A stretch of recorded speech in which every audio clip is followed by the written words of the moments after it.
Кайырлы күн достар, сіздермен бүгін 3 ингредиенттен тұратын десерт жасайтын боламыз.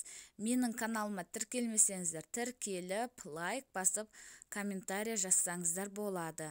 Ең алдымен біз керекті заттарымызды дайындап аламыз. Бізге керегі үй температурасындағы сүт, крахмал және де шоколад. Таза құрғақ ыдысымызға ең алдымен сүтімізді құйып аламыз. Оның үстінен крахмалымызды салып араластырамыз. Крахмалды әдемілеп араластыру керек, түйіршіктері қалмайтындай етіп араластырамыз. Енді оның үстінен шоколад саламыз. Үйде қандай шоколад болса да өздеріңіздің қалауларыңыз бойынша сала беріңіздер.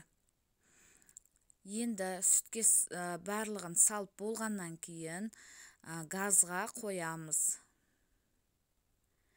Газда сәл шоколад ергеннен кейін лопатканың көмегімен әдемелеп астынан жоғарға қарай араластырамыз. Қоюланды біздің шоколадымыз. Енді мен кекстің тапасына салып мұздатқышқа бір жарты сағаттай қойдым. Мына біздің десертіміз дайын болды. Оп-оңай алынады мына кекстің ыдысынан. Достар, сіздер де жасап көріңіздер, өте дәмді болып шығады.